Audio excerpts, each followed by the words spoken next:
Hey, Roger Martin, Republic's Montana. We're talking about a pandemic. We're talking about economic changes, global economic changes. Probably going back to a gold standard and other things that are more solid. Talking about messing up global exchanges and monetary features, as well as global trading and global independence. We've got to get away from getting so many things from China, getting back to our own manufacturing, getting back to more trade deals, other trade routes, other trade supplies. This has more economic, coronavirus has more economic impact on so many things, and China, I think, is currently going on. China knows that it's in trouble financially, and we know that we're in trouble with working with just Chinese products. Too many people sold themselves out and are now getting caught with their pants down on these global trades when China will not be able to produce the items or bring them into the United States. That's being shut down too. When will we get back and when will we be more independent? We're looking at least 3 to 7 years maximum changes going on here that are going to be ongoing. And you're going to have to get some courageous leadership throughout the world working on this stuff because the world has depended too much on China to produce its products, cheap products worldwide, and that has to stop. Needs to be done here. Remember, one of the most powerful things President Trump has done, in addition to the bold action early on, is to say nothing is inevitable.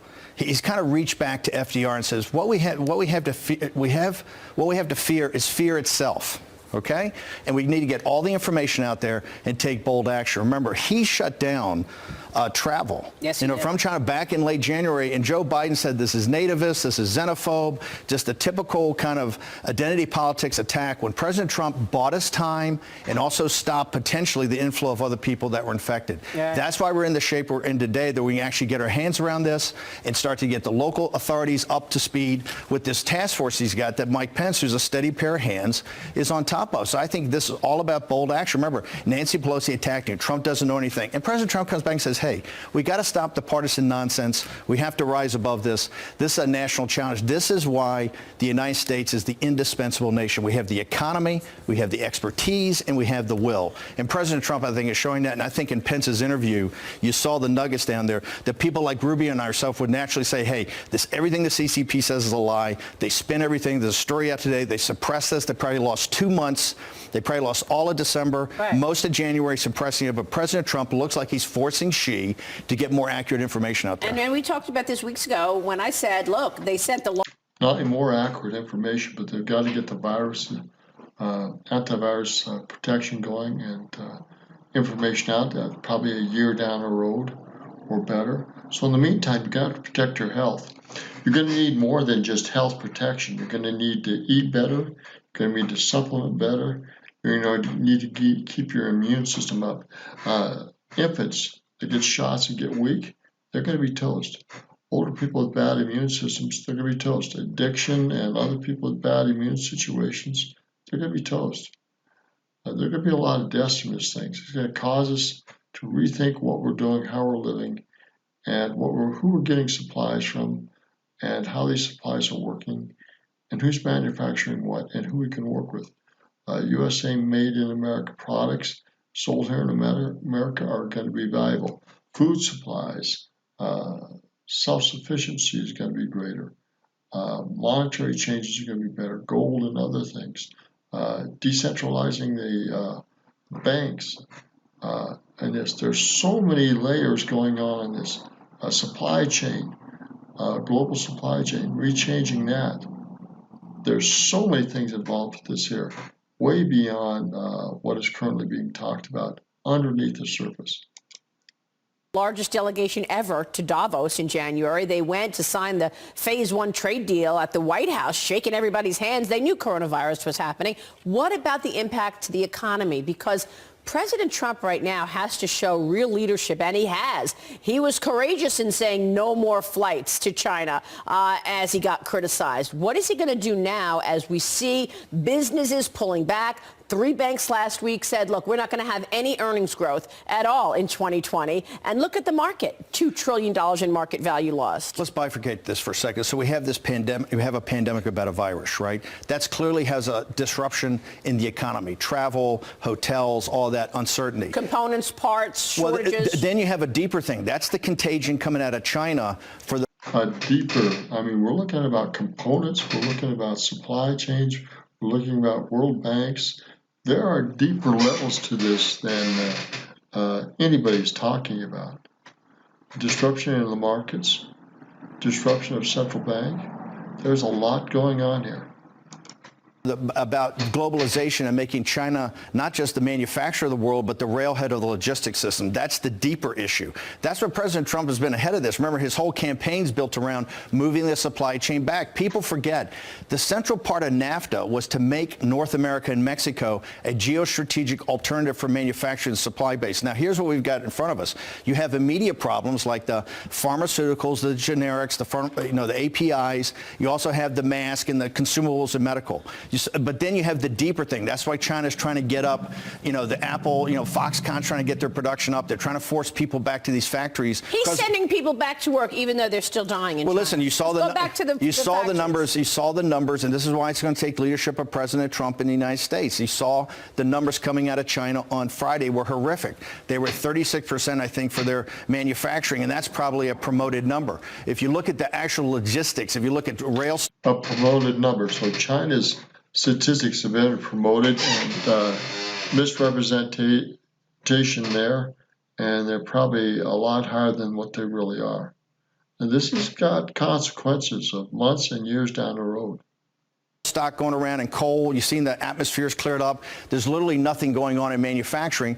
President Trump is dealing with that. That, I think, is also where the market sell-off is. But remember, his entire thesis is to bring the supply chain back to the industrial democracies. That's the entire thesis of his trade from day one. I think you're seeing him take bold action. He's continuing to take bold action, and that's what leadership's about. I'll tell you, the president has changed the conversation around China. Now you're looking at companies wondering if they could trust China anymore.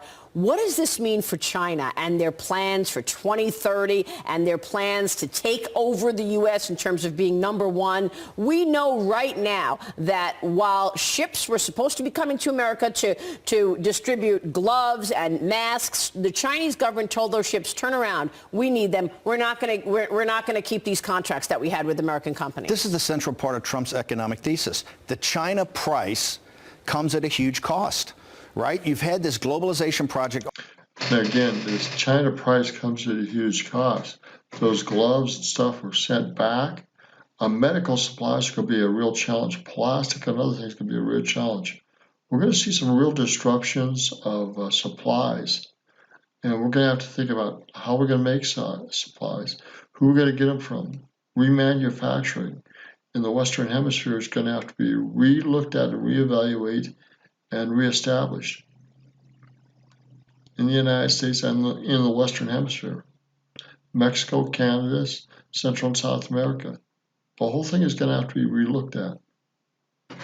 Always looked at essentially slave labor in China, making the absolute lowest cost of production and shipped throughout the world. And you had One Belt, One Road. You've had, Made in China 2025. You've had Huawei, the whole Huawei situation. President Trump has said, hey, the industrial democracies have to bring the supply chain back. And all the Wall Street cheerleaders, you didn't see them cheering last week. Because now we understand that not just national security, but health security is inextricably linked with having this logistics chain in the middle of China. And that is what people are going to start looking at right now. That's why I think, quite frankly, on the healthcare side with Pence, I think it's terrific. You got the vice president in charge of this with Secretary Azar, with Fauci. I do think you need to bifurcate that, and you need to have an economic task force, because these issues, not just the short term on the supply chain for the medical, but what Peter Navarro and Larry Kudlow and others are working on, the deeper issues about supply chain coming back. I think an economic task force that would be looked at that equivalent to the healthcare to say, what are we doing doing here on supply chain? How are we going to bring it back to the industrial democracies, particularly North America? Especially since you got Senator Cotton saying we don't even know. Again, this whole Western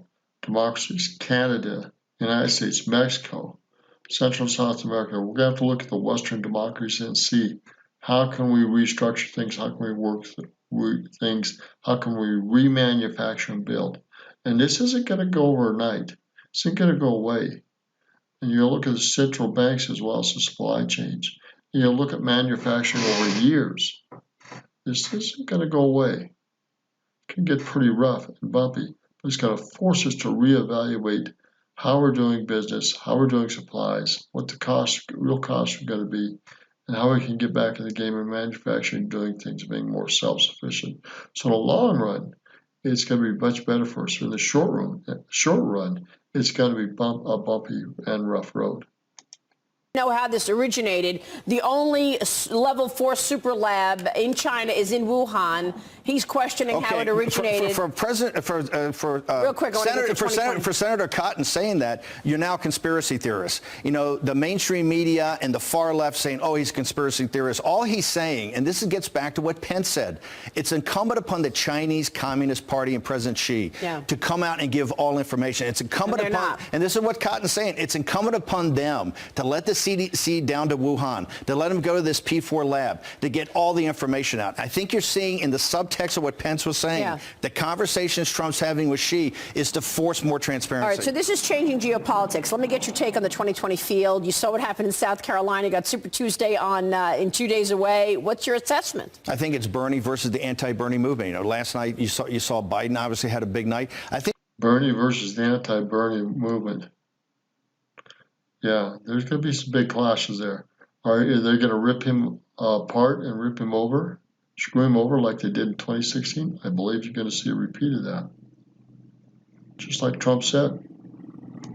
I think one of the most important things is the African-American vote, which is obviously so critical to the Democratic Party, is not buying what Bernie's selling. They're not buying the socialism. They're not buying the radicalism. They're not buying the revolution. These are very practical, pragmatic people. And I think you're going to see on Super Tuesday how that plays out. Look, Bloomberg's capital is going to back one of the establishment alternatives, whether that's Biden or whether it's Hillary Clinton or somebody else, okay, against Bernie. They're going to try to steal the nomination from Bernie again. And that's why I think many Bernie supporters will come to President Trump at the end of the day.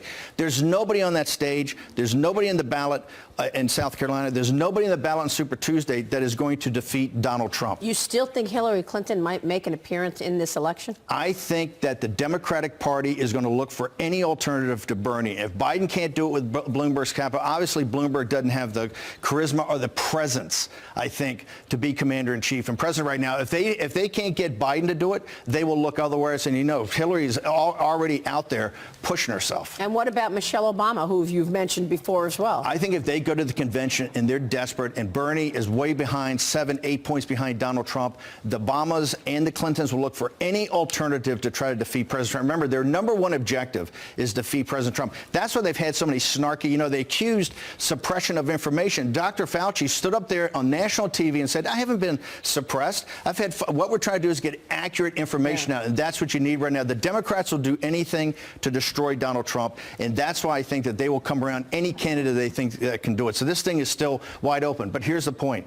This is Trump's Churchill moment. He's got to bring the country together, which he's doing. He's got to confront not just the virus, but the economic contagion that's coming out of China that Rubio talked about. He does that. You don't need to worry about 2020. All right, politics and how it's going to affect us. It's more about supply chain. It's more about manufacturing. It's more about economics and the central bank, all these issues. So it's a lot bigger than boots, isn't it? Politics is going to affect our supply chain, our money chain, what we can buy, what we can manufacture, what we can do. If we haven't got prepared by now, you're going to wish that you had got prepared.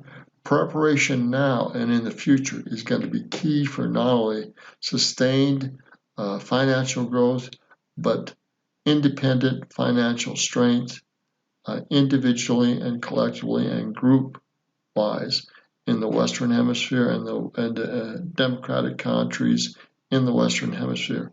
This thing is bigger than just a pair of boots. and political, economical indicators are bigger than what individuals do, but it's going to affect us on an individual and group level. Kenneth Rajmar from Billings, Montana. Take a look at the bigger picture and get prepared for the battles we are going to face down the road, years down the road, not just months, not just days, but years down the road. Get a bigger picture of what's going on here. Good day.